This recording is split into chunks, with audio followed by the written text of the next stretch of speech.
my opinion is once you have enough cash coming in, after teachers have been paid, your facility costs have been paid, your accountant's been paid, like all that stuff. I think the first hire that a studio should make is probably some sort of admin or executive assistant type role to start systematically getting things off the plate of the founder. So that the founder can then focus on the most leverageable activities that will make that school continue to grow in both financial success and product quality. So that means reallocating the time of that founder or owner to meeting with key team members and focusing on marketing so that you can continue to grow.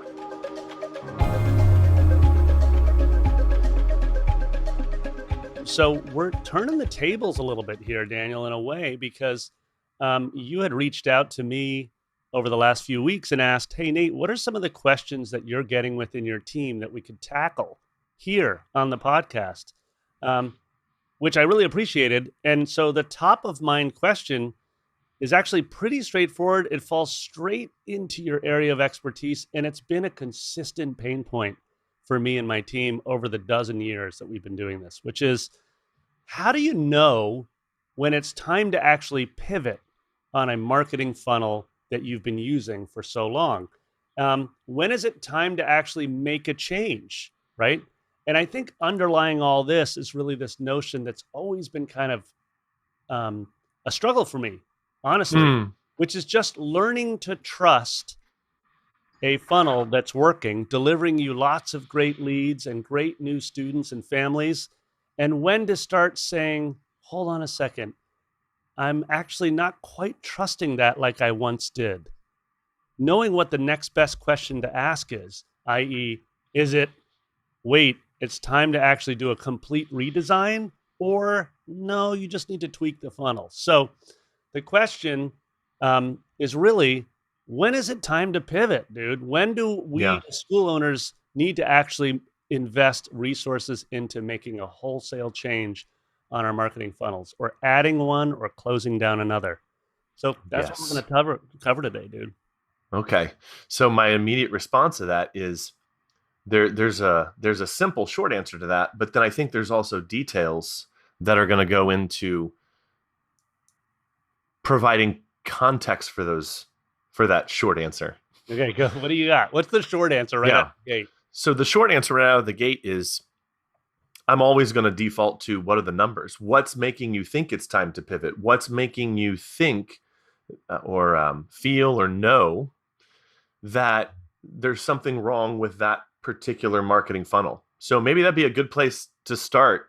Yeah, I'd love to get a little bit more background on what has even caused this to become an issue for you and your team. Over the course of 2017, 18, we had been focused primarily on, organic search traffic, as well as a whole pile of Facebook ads, as well as organic on Facebook. Tiny bit of Instagram, so mostly at Facebook was where we were seeing a lot of the conversations with our families happening, parents, et cetera.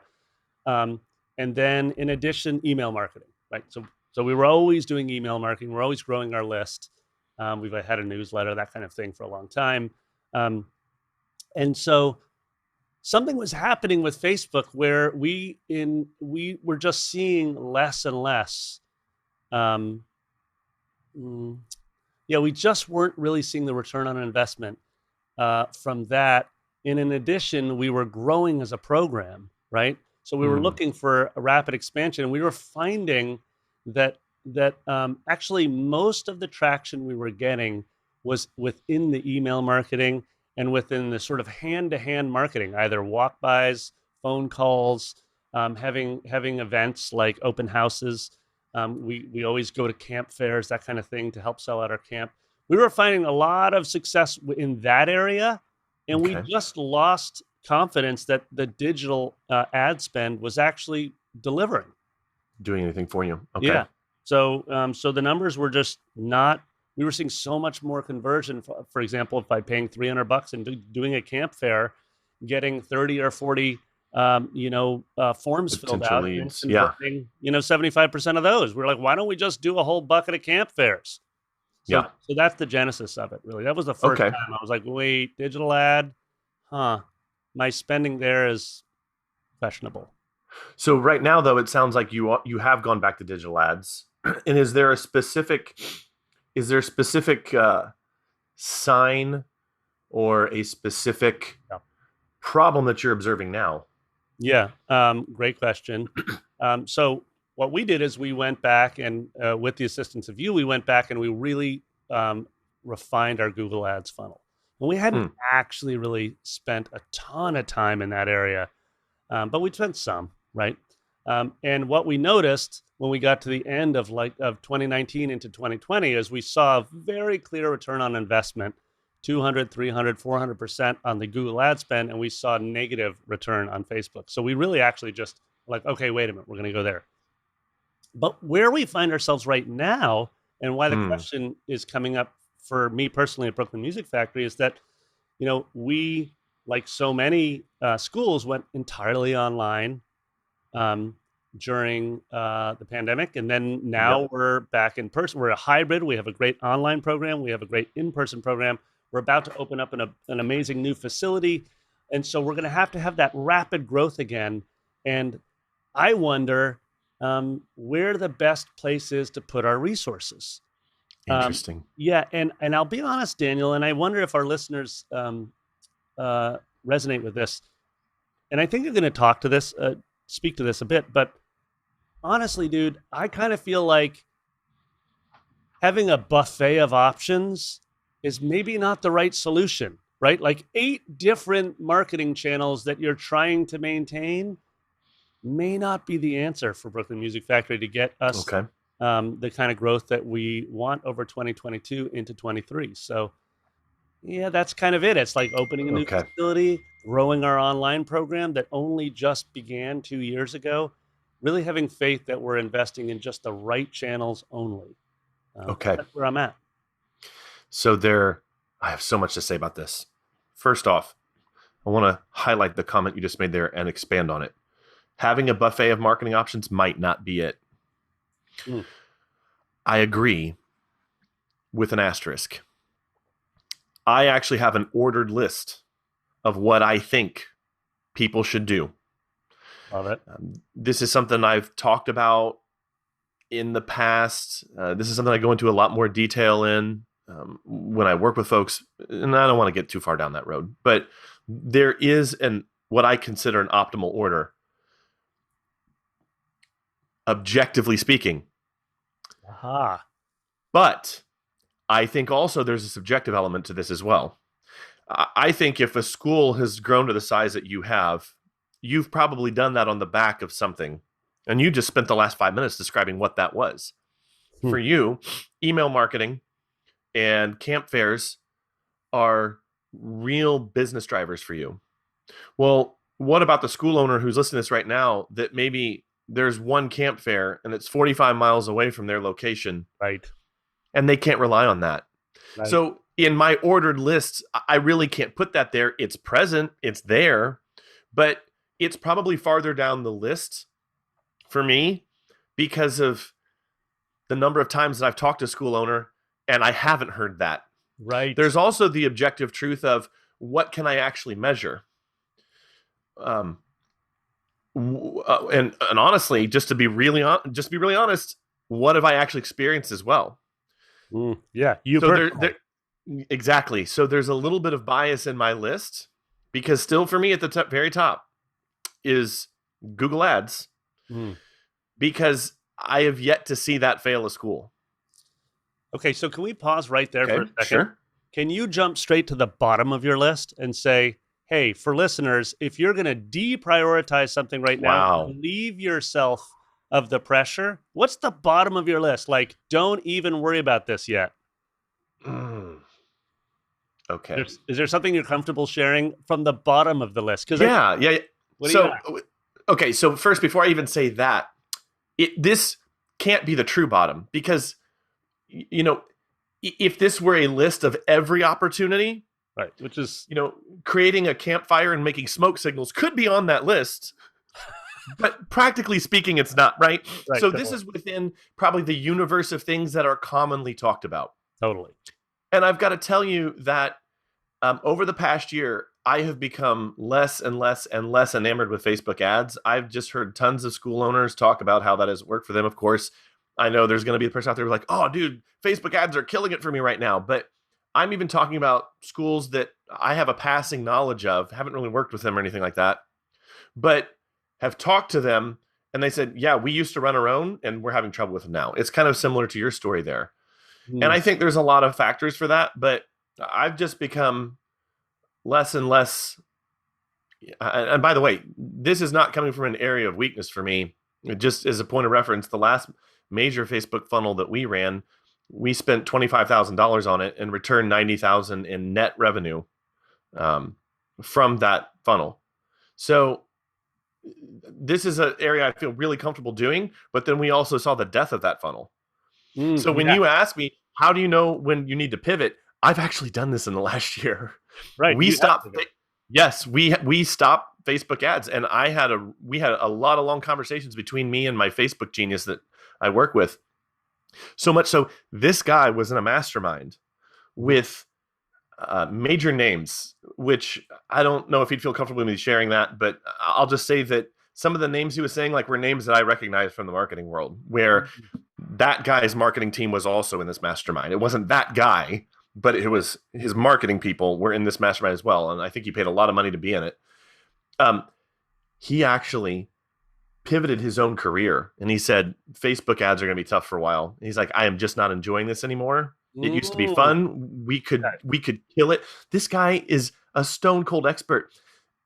Between the copy that I wrote and the funnels that they put up, we were returning major dollars within 30 days of starting that funnel. We didn't go through this period where we were like trying to figure it out and not wasting a bunch of money, but spending a bunch of money on testing. Like we were returning within like 14 days of putting this thing up. Okay, so you just touched on something that's vital, but I want to just state out loud what I've just heard. First of all, you Okay. said top of your list is you need to get your Google ad strategy or Google strategy together, whether it's Yeah. display ads, whether it's you've helped us a lot. You've helped a lot of different people on that. But then you're saying at the bottom, by the way, if you need to relieve yourself, and I think this is so important for all of us running schools that are in a growth phase, is that Hmm. we're always looking for areas that we can say no to for a moment, so that we can say Yes. yes to other areas. So you're Yeah. saying if you need to say no to something, just say no to Facebook ads right now and focus on Google's. Okay, Google, and we're going to get into that in a second. But I want to highlight something you just said about this colleague of yours who was a Facebook ad expert and then said, "I'm just not enjoying it anymore." Mm. Um, I think gets back to one of the subjective objective comments or the subjective objective comment you made, which is one of the subjective elements in marketing is that you need to know where you find joy in Hmm. it for the funnel to have any chance of success. So, for example, we, at BMF are very community focused. We do lots of outreach to community. We do 75, 80 events a year. Some of those are open houses. Some of those are just free, big music games events, things like that. And honestly, we love doing it and people come in the door. And so your marketing, that tactic is going to work better for us because we find joy in it. So there's tons of people listening that are going to be like, I love working on the Google Ads portion of it. So let's go back to that and just, Okay. can you give us 1 to 2 tips on when to know, getting back to our initial question, you're actually doing the right thing and you should continue to refine your work in Google versus, you know what? You're way off track on this. It's Okay. time to really, really think about whether this is going to work for you. Can you just give us some tips on that? Because we're talking about when it's time to pivot and try something totally different. So honestly, I would never pivot off of Google Ads at this point. If Okay. it's not working, you just need to, something needs to change because it has been so reliable that Mhm. for at least that particular channel, I would never stop. So the dude, then now that brings me to the what's next question because we're always Okay. looking for, and you do this so well when we're talking about going from abstract to concrete action. So I want to think, I've got one or two people that focus on Google Ads at BMF. They do different things. What's a next action you can take if you know, and I love that wisdom, do not pivot off of Google Ads. What's the next action you can Okay. begin to refine that? I know exactly what it is. What do you got? You have to look at the Google, and by the way, this is not necessarily super technical or dorky for, your Google Ads specialist or your agency or for someone on your team. This is what an owner should know. Love it. That you have to judge the results you're getting from a Google Ads campaign in two categories. You have to ask yourself, are the ads themselves performing correctly? Or is there a problem after the ads? Most of the time when I see a problem and people are saying, oh, my Google ads aren't working, and they've done either a good job with the Google ads or they've outsourced it to someone else who knows what they're doing, it's usually not the Google ads that are the problem. It's actually either their offer or the place they're sending the traffic to. That's the dirty secret. And this is something I maybe talked about a little bit more probably 5 years ago, but I haven't really talked about it all that much publicly. So this is good as time as any. As good a time as any to kind of bring that back in the conversation, that for most studios, their main problem is that their offer isn't clear, or the copy is boring, or they have generic headlines and just kind of a generic page that doesn't bring out excitement. If you've done a good job with Google Ads, it's almost always that. Now, the flip side of that coin is I said there were two problem areas, and I focused more on the other one because that's the one that I predominantly see. It's also possible that your Google Ads are set up wrong. I literally was just working with someone last night, and it did get a little technical. So about 6 o'clock last night, I was looking at someone's Google Ads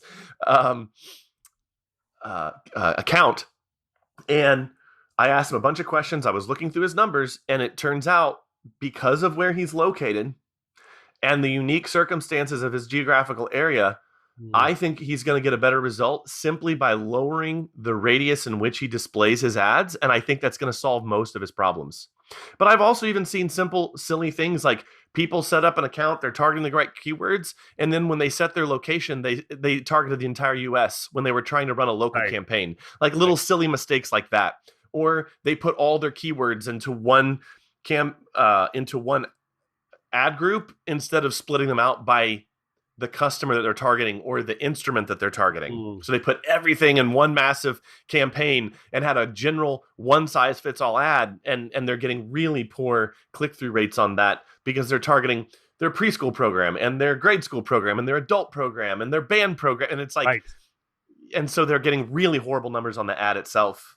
And they're sending them to a place that doesn't even make a lot of sense. Like when the customer is actually clicking through the ad, they're being sent to a general catch-all page. That's not going to be nearly as effective as a very specific page that you're sending people to. Now, I'm starting to get a little geeky. I promised I wouldn't, but that's just a couple examples of where you can go wrong.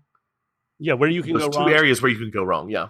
And I love that. Under the hood, you're giving examples of how you can actually set up the engine incorrectly. Yeah. And then once the thing is driving, maybe you actually don't know where to drive it to. And I want to pause for a second for everybody that's listening, because I'm just going to put on my founder's hat, my BMF hat, my team building hat, and I'm just going to be like, wait a minute. Daniel just listed like 4 or 5 things that could be wrong under the hood. And I'm thinking to myself, wait, is that my job? Should I now open up the Google Ads? Should I look at all the campaign? Should I look at the keyword? And I want to encourage everybody listening to actually push pause for a second, or just rewind this sucker for a second and write down the quick punch list that Daniel just said. Right? You just gave some punch list, and then challenge yourself to be like, who is the right person to actually audit? Is it me, the founder, or is it somebody else? Because I think that was one of the issues for me when we get back to trust. It's like, I know that I have better areas to work on my business, but if I don't have a clear teammate that's in there auditing what you're talking about, then I lose trust in it. And I think that probably resonates for our listeners. It's like Just because you don't exactly know how it's operating as a founder doesn't mean that you can't trust it. Yeah. Right. You're so anyways, can I Well, move? Yeah. I actually even have a thought on that, to be Yeah. honest. Fire. And then I want to get to what happens when you send your traffic to the wrong place versus the right place. So Okay. continue. In response to what you said there about having the wisdom as a founder to know where your time is best served, I think that comes from where you are financially as a school. Because I think this is my opinion. Actually, Nate, you might disagree with this, but my opinion is once you have enough cash coming in, after teachers have been paid, your facility costs have been paid, your accountant's been paid, like all that stuff. I think the first hire that a studio should make is probably some sort of admin or executive assistant type role to start systematically getting things off the plate of the founder, so that the founder can then focus on the most leverageable activities that will make that school continue to grow in both financial success and product quality. So that means reallocating the time of that founder or owner to meeting with key team members and focusing on marketing so that you can continue to grow. But at a certain point, that person needs to start handing off marketing tasks to other people. And the first marketing task that I handed off my plate when I got someone to support me was, simple marketing things where it was more push button, turnkey, like, hey, post this to our Facebook page. Right. As soon as I did that, the amount of content that started going out on social skyrocketed because it was no longer limited by the amount of time that I had to do things. And I literally would sit and watch NFL football games on Sunday, posting things during commercials to the or scheduling things in the Facebook page, because it was the weekend, but I was still having to work if we wanted to get content out there. And there was only so much that I had the patience to do. I just didn't want to be doing that, even if I hated the commercials or muted them. Like, I'd rather be doing something else or just relaxing. So handing off those like repeatable tasks, I think, is important. And here's really what I'm getting to, the real kicker. And I think this is where I see school owners having a little bit of insecurity. It's like, okay, I actually do have some money now to invest in a school. What should I invest in first? And I was going to say this earlier, but we kind of moved off the topic. But I think this is actually a place where I'd sneak it in. Google Ads will only get you so far. It will only get you as far as there's a natural limiting factor. And it's two things. One, the number of people who are actually searching in the area you're targeting. And two, the number of people searching that would be prone to click on an ad. Not everyone's going to click on an ad at the top. They've done research on this. Google has even released this research. And it's that some people, they go straight for the ads. And there's another psychology or buyer type that skips the ads and goes down to the organic search results. I'm that buyer type. Yeah. And so you are only getting so much of the traffic even when you're doing Google Ads. And so this is where in 2022, my big three are Google Ads, Google Search, and a combination of Google Map Pack / GMB, because those two things are real. They're not the same thing. They are two things. Oh, GMB. What do you got? What does that mean? Oh, Google My Business. Yes, got it. Having a Google My Business profile that you're consistently updating, adding new information, adding new pictures, getting new reviews on it. As you give love to your GMB profile, Google will prioritize it in maps and in search returns. Those three are huge. And I've got a huge, there's a school I know in Colorado that is killing it with Craigslist, but I've seen plenty of other schools try Craigslist and not get it, or not get results with it or get success with it. And just my final thought on that is that, yeah, there's a lot of other opportunities, and we could spend another hour talking about all the different opportunities and how to exploit blah, blah, blah. But really the big three, Google Ads, Google SEO, and Google My Business. You've got to be there. Okay, so it sounds to me like maybe my initial question, maybe it's not a great question. Like, when is it time to pivot from a channel? And what I hear you keep saying, Daniel, is like, actually, you can have other opportunities. Like I brought up camp fairs, I brought up email marketing, etc. Yeah. But you're saying the big three is you're not pivoting off this. Basically, Google, focus on ads, search, Google My Business, right? So put in the time to get those right, or put in the team to get those right, put in the resources to get those right. Okay, so and that's where I'd say team is huge, especially for the SEO piece, because never in a million, billion, hundred, gazillion years would I recommend that a studio owner do SEO. Like I'd say, hey, you know what? Do Google Ads. We even have a whole training on it for schools that aren't quite big enough yet to afford a competent agency to do Google Ads for you and to make a really solid strategy. Go ahead and do that one. But Google SEO, I mean, there are videos on my YouTube channel and on Facebook and blog posts I've written that have explicitly said, don't use SEO. There's a caveat with that. It's like up to a certain point. Like once you have the budget to do that, go for it, but don't personally do it, please. You know? Okay. So I think you had another question though. I do. Well, I want to get back to a quote you said, and before I get there, so we brought in an SEO expert exactly because of what you just said there. We're at a stage now where like, I know it's important. We've done a whole bunch of the, writing great blog content, partnering with some other local blogs, et cetera, to try to drive organic traffic. But the reality is it's time to give that to somebody else. So what I loved was that when he came in, he's like, it's a 12-month contract. Here's what it's going to look like. Here's what your monthly report's going to be look like. And it gets actually to the comment you made, which is you said, this is what an owner should know. And you were referencing just like, when is it important that the owner actually has working knowledge of some aspect of their marketing? So I'm curious, getting back to your big three, because you're clearly saying like SEO, like Nate, you don't really need to have working knowledge of exactly how to do it. Yeah. You do need to have working knowledge, it sounds like what you're saying, on what the benefit of it is to your growing business. But can you get back to your Google, your big three? What do I need as an owner to have working knowledge of around those three? Like, when can I just say, hey, I'm going to delegate to team and they can just report back to me what's working and what's not? What do I actually have to know about as the owner? Yeah. And I think this goes to the larger question of the episode, because I think we can wrap a bunch of concepts in here. Okay, good. Maybe we're bringing this all to a point. I think we might be coming to a close here. And it's this, that right now in the wider world, there's all this talk of like crypto and NFTs, and it's hitting the public consciousness.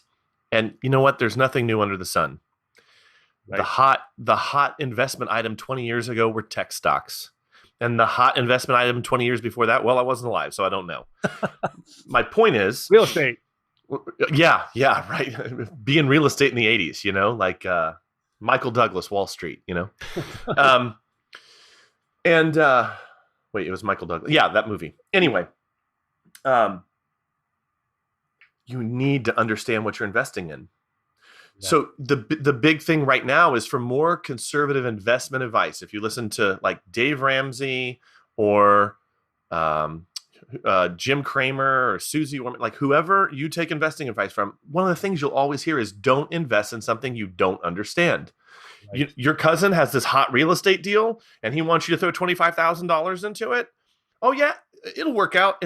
I mean, how many horror stories have we heard, probably even from our own family members, of like, oh yeah, I wanted to get into it. It was like a once in a lifetime deal. And then it fell through in some way, or there was some. Here's the thing. If you're going to invest in a marketing channel, there's at least a baseline level of understanding and research you should do on it. And if it's literally just spending an hour Googling things like how to make my GMB profile good, how do I hire a contractor, an agency to set up my Google My Business or to do SEO, how do I know my SEO is working? Just a baseline level of research so you become conversant. I think everybody should Google, no matter what they're investing in, is how do I know if my SEO specialist is any good? How do I know if my Facebook ad specialist is any good? What are the warning signs? What are the red flags? Just use Google. It's such a friend. You'll get all kinds of great articles, and there's probably going to be 2 or 3 nuggets you come away with when it comes to that. It's just shocking to me that people will jump into something, but they even haven't done that level of research. I know that's not everyone, but okay, I think, dude, you just crushed it with the baseline knowledge to be conversant. I feel like that should be a mantra for all of us as owners of growing schools, because you need a baseline knowledge to be conversant around your curriculum. You're delivering a great piano lesson. You can't be like, I actually know nothing about music education. You just do what you do, right? Yeah. You need a baseline so And that's literally the service you're delivering. So yeah, anything you want to add to it? Because I'm going to give one. I think I'm going to bring this back home and give a story from BMF around this where I failed at it actually. Okay. But I think answering the larger question, Mm-hmm. how do I know when I should pivot or move on from a channel or strategy? Yes. This is a tough question to answer. And I do think it's going to come down to the studio owner. Because while I wouldn't recommend moving off any of those things I mentioned before, you might move from one provider to another if someone can't deliver results, or you might need to delegate those duties to a different team member or bring a different team member in. Mm-hmm. But for instance, how would someone know we probably shouldn't be doing Facebook ads right now? Or how do you know if you're going off into one of these other areas, you're using a different marketing channel? How would you know, you know what, it's just not working out? And I think that's where you have to get into self-knowledge. Is this something that excites you enough that you personally want to actually learn more about that channel? Even if you're not going to be the one executing the task, do you want to add that knowledge to your repertoire so that you can at least speak knowledgeably with a team member or an external team member? And really, in my view, the ideal way that an owner would do their marketing is that they get those three, the three that I've been mentioning for the last 20 minutes, they get those three in order, and then they add one more on, and then they add one more on, and they add one more on, and they just keep kind of moving down the list, adding things. But and I think this is the kind of the closing thought for me. Not that we're going to close the episode, but the closing thought for this idea is that either you personally need to understand what that list should be, come up with that list on your own, have a gut reaction as to like, oh, I think this is what we would be good at, or I have this particular opportunity, or I saw this school do that. That I really resonate with that particular tactic or strategy. I'd love to do Craigslist ads.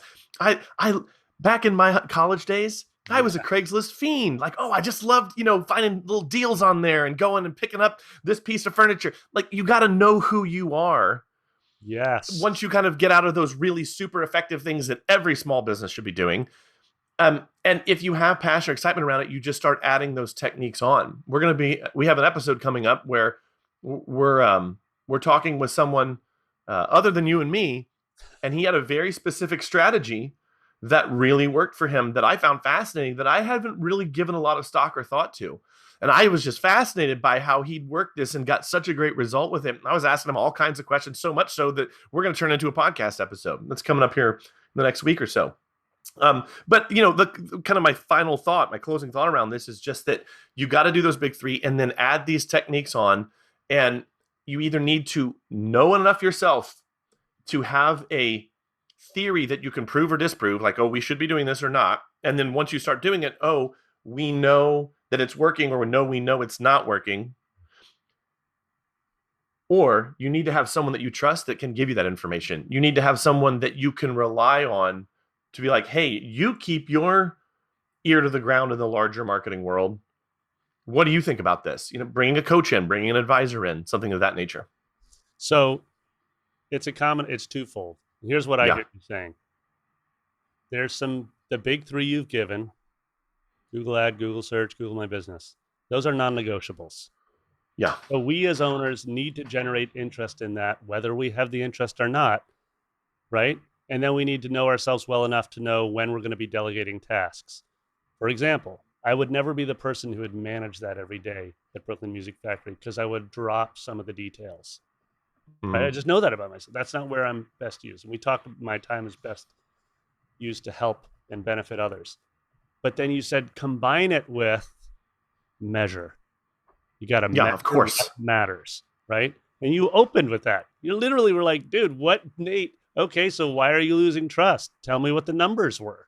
You weren't like, tell me an emotional story. You're like, why? What actually was falling off that led you down the path of questioning that? So I really appreciate that. And I just love the way you're packaging it to, oh, by the way, when it comes time to add a new funnel or a new opportunity, you just start with your own why. Where are you actually going to find enough joy that you're going to be engaged and interested in making this work? Because as we grow our schools, Daniel, I think this is the thing that I've really learned over the dozen years at BMF is that you're not going to be a solo warrior. You're not going to do it yourself. So the only way you're going to inspire others to come on is if you're actually finding joy and hyper curious around it to begin with. Yeah. So I was trying to think of a good just BMF story to close with, but I'll just say this. It's never worked for me when I've been like, someone go fix this in marketing. Like, hey, this isn't working. Can someone just fix this and get back to me on what they did? Yeah. Never worked, dude. It doesn't work in any buckets of the business. Like right now, we're focused heavily on leveling up our curriculum and our training. And we're rebuilding curriculum and we're redesigning it and we're hiring. We've got a whole new class of faculty coming on, some new staff. And so I freaking love curriculum design. I love it, love it, love it. I love everything we do around it. And all I need to do is share that passion and some stories around where we've succeeded and failed at BMF as I'm bringing the team together. I don't have to be the one who does every little detail and gets everything right as we repackage mini keys for our next 10 years. But I do have to be the one who knows historically what's worked and what hasn't. And then I have to show that I am invested, like from my heart, invested in this succeeding. And this is what I really appreciate, in the years that we've known one another, Daniel, is that you are invested in the success of schools marketing. You've been like from the day we met, you were invested in that. That's somewhere where you really find joy in the marketing and the sales component, that bucket number one. It's been clear as day to me from the moment we met. And so I just think, that's a good place to close around this. Like, if you're not trusting some aspect of your business, you might need to start with yourself first and say, are you really actually invested yourself in that part of it? And if not, okay, well, then maybe you need some support elsewhere to find investment in that, or you need to let go of it for now. Focus on the big three of marketing, add only one other channel that you're really finding joy in, and then go from there.